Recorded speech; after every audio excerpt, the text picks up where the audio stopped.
రవి గారు నమస్తే. నమస్తే వర్మ. సార్ 1వ తేదీ ఎప్పుడు వస్తుందా? అసలు అంత డబ్బులు ఎక్కడున్నాయి? మీరు ఎలాగిస్తారో చూస్తాము. అప్పుడే ఏం లేదు ముందుంది ముసళ్ళ పండగ అని చెప్పి డైలాగులు.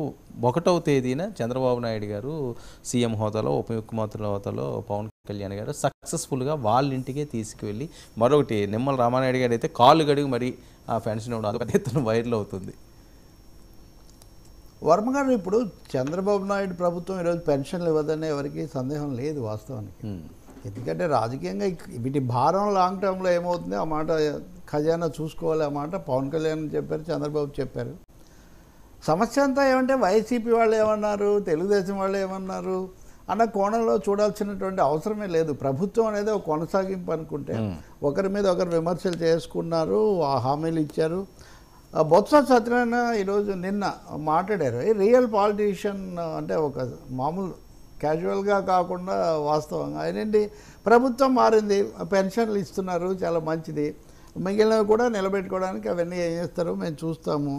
మూడవది, ఇప్పుడు మీరు చెప్పిన చాలా వాటిలాగా ప్రభుత్వం వచ్చిన తర్వాత కొత్త విధానాలు తీసుకుంటే మంచిదే, కానీ పలానా ఆఫీసుల్లోకి రావడం బాగాలేదు, ఇలా కొన్ని చెప్పాడు. రెండోది, మేము రిలాక్స్ అవుతాం, మా మీద మేము చేస్తామన్నా వాళ్ళు నమ్మలేదు, వాళ్ళు నమ్మారు కాబట్టి మేము రిలాక్స్ అవుతామని. అంటే రాజకీయ పార్టీల నాయకులే రిలాక్స్ అవుతుంటే ఇంకా సోషల్ మీడియా వీరులు లేకపోతే ఇంకా కొంతమంది వీళ్ళు రిలాక్స్ అవ్వకుండా అదే కొనసాగుతుంది అనుకోవటం పొరపాటు. ప్రభుత్వం మొదలవ్వాలి. చంద్రబాబు నాయుడు తనకున్న అనుభవంతో ఆయన పొద్దున్నే వెళ్ళి లొకేషన్ కూడా పక్కన పెట్టుకుని అందులో కూడా ఉంది ఒక మంగళగిరి, ఆయన రాజధాని ప్రాంతం చేశారు. అందువల్ల తప్పకుండా ఇది స్వాగతించదగింది, శుభారంభం, పెన్షన్లకు శుభారంభం అని మనం చెప్పొచ్చు. దాన్ని పెంచి ఇవ్వటము, 3 నెలల బకాయిలు కూడా ఇవ్వటము, అది కూడా స్వాగతించదగిన విషయం.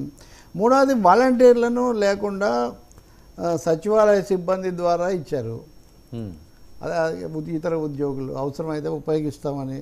ఇది ఇంకొక మూడో విషయం. అయితే సచివాలయాలు కూడా మేము పెట్టిందే కదా, మా సిబ్బంది పెట్టిందే కదా, మా ప్రభుత్వం పెట్టిందే కదా అని వైసీపీ వాళ్ళు కామెంట్స్ చేస్తున్నారు. ప్రభుత్వం అంటే కంటిన్యూషన్ అనేది అందువల్లనే. ఒకవైపు వాలంటీర్ల విషయంలో సందేహంగా మాట్లాడుతుంటే దాన్ని ప్రశ్నిస్తూ, ఇంకోవైపున సచివాలయ సిబ్బందిని ఉపయోగించుకోవడం, కొనసాగించడం అది మంచి విషయమే కదా. అందుకని దీన్ని మనం స్వాగతించాలి. 4,400 కోట్లు సంథింగ్ ఇచ్చారు. దానికోసం మళ్ళీ 7,000 కోట్ల అప్పు తెచ్చారు 7 మొదటి వారంలో. ఇవన్నీ కూడా ఏ ప్రభుత్వాలున్నా వేస్ అండ్ మీన్స్ కింద రిజర్వ్ బ్యాంక్ దగ్గర ఇంకో చోట తెచ్చుకోవటం, వాటిని మళ్ళీ తీర్చడం, ఇది ఒక నిరంతర ప్రక్రియ. కాబట్టి హామీలు నిలబెట్టుకోవటం, పింఛన్ల విషయంలో, సంక్షేమ కార్యక్రమాల విషయంలో సందేహాలు అక్కర్లేదు, మేము కొనసాగిస్తాం అనే ఒక సంకేతం కూడా ఇక్కడ ఇవ్వదలుచుకున్నట్టుగా కూడా కనిపిస్తుంది. సో సచివాలయాల సిబ్బంది ద్వారా ఇవ్వటము, మొత్తం పెంచి ఇవ్వటము. మూడవది, ఇంకోటి కూడా గమనిస్తున్నాను నేను, వాళ్ళు రాజకీయాలు చేస్తున్నారు చూడండి, ఇంతవరకు పథకాల్లో ఒక్కసారైనా కనపడ్డారా? వాలంటీర్ల ద్వారా తప్ప మా రాజకీయ జోక్యం ఎక్కడ ఉండేది కాదు, వీళ్ళు దాన్ని ఈవెంట్ లాగా పొలిటిసైజ్ చేస్తున్నారని కూడా కామెంట్స్ ఓడిపోయిన పార్టీ చేస్తూ ఉంది. ఒక కొత్త ప్రభుత్వం వచ్చిన తర్వాత దాన్ని మొదటి సంకేతంగా, మొదటి చర్యగా వాళ్ళు పాల్గొని చేయడంలో అందులో పెద్ద తప్పేం లేదు. వాస్తవానికి ప్రభుత్వం మా విధానం ఇది అని చెప్పడానికి ప్రత్యక్షంగా చంద్రబాబు నాయుడే రంగంలోకి దిగారు. అది మంచిది. ఈ సమయంలో ఇంకా కొత్త అంశాలు ఏమొస్తాయో తీసుకొని చేయొచ్చు. So we should welcome. దీంట్లో పెరుగుదల కూడా ఉంది కదా, 1,000 రూపాయలు పెరుగుదల వెరీ సిగ్నిఫికెంట్ కదా మొదటి నుంచే. కాబట్టి ఇక్కడ ఎవరిని ఎంత విమర్శించుకున్నా ఉభయులు కూడా కొన్ని వాస్తవాలను అయితే అంగీకరిస్తున్నారు, ప్రజాధీనిగా వెళ్ళాలని కూడా వాళ్ళు గుర్తిస్తున్నారు.